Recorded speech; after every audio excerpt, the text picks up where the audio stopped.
I was recently giving a talk about the new Nigerian tax laws to a Muslim audience, and someone raised an important observation that he thought Zakat should be treated as a tax deductible under the Nigerian Tax Act 2025, to which I respectfully disagreed. Before we go any further, this is not a religious instruction video. I'm just a Muslim lawyer trying to explain how the Nigerian tax law works, and for religious instructions or fatwa, you should talk to a qualified Islamic scholar and to get the correct patient.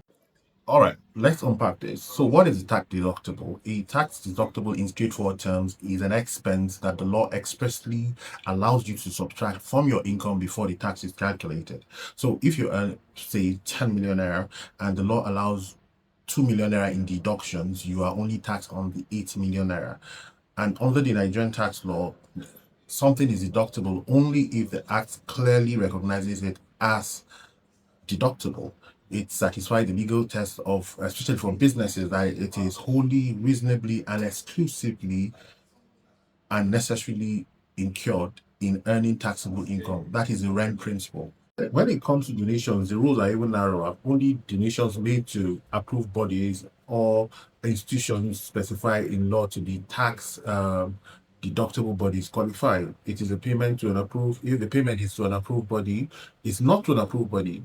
It is not deductible, and no matter how morally, socially, or religiously meaningful it is. What then is zakat? Zakat is a pillar of Islam and a compulsory religious obligation on certain forms of wealth.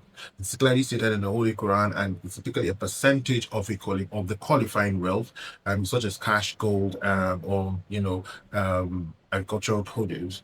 And once the wealth reaches a certain threshold, which is called the nisab, the it remains above that level for one full lunar year, which is known as a howl. It must be distributed to certain categories of people who are set down recipients in the Holy Quran, and such as the poor and the needy. That is when zakat becomes obligated.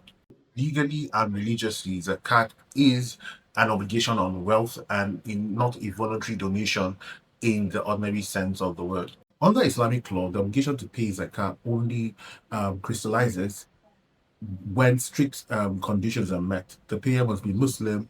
They must have full ownership and control of the zakatable wealth, and the wealth must reach a certain threshold, which is known as the nisab, and it must remain above that threshold for a full lunar year.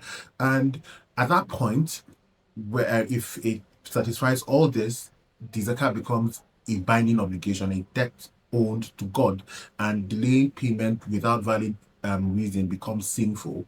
If the wealth drops below the threshold at any time, the count resets. So certain assets like agricultural produce are zakatable immediately after harvest. So once you go to farm and agricultural produce, they are zakatable at the time of harvest, and others like the treasure trove and minerals are.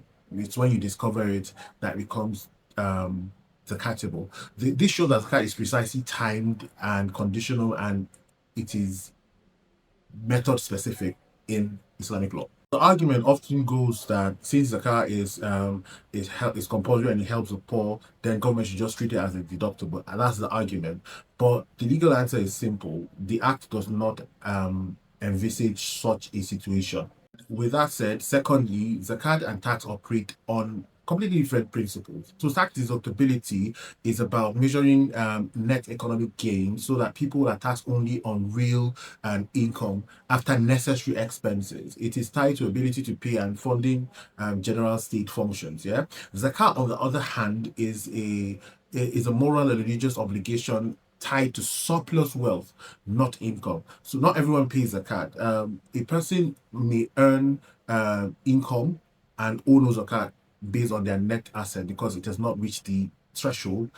Then another person will, with accumulated wealth, that's sitting idle, may owe zakat even though they don't have a general income coming in, and its purpose is to redistribute and purify the wealth and not to get state revenue. This basically explains that not everybody pays zakat, and also not everybody that has tax capacity based on the tax laws is taxable. In general Islamic jurisprudence, government may impose additional taxes beyond zakat for governance and public interests. And it is true that some countries like Malaysia, um, Muslim countries like Malaysia and Indonesia, they grant specific reliefs and credit for zakat payments. That's like deductibles on that their part. But Nigeria doesn't have that policy right now under its federal laws. But from a legal standpoint, zakat is a religious obligation, and tax deductibles are statutory creation. They are related in purpose, but they are legally distinct. And I would like to end this that this is not a a religious video instruction videos, and it is just me trying to explain how the tax law works and how it is in relation to the zakat that somebody pointed out in a certain meetup I was at. And they both matter, but they are not the same thing. So that is it. Thank you very much.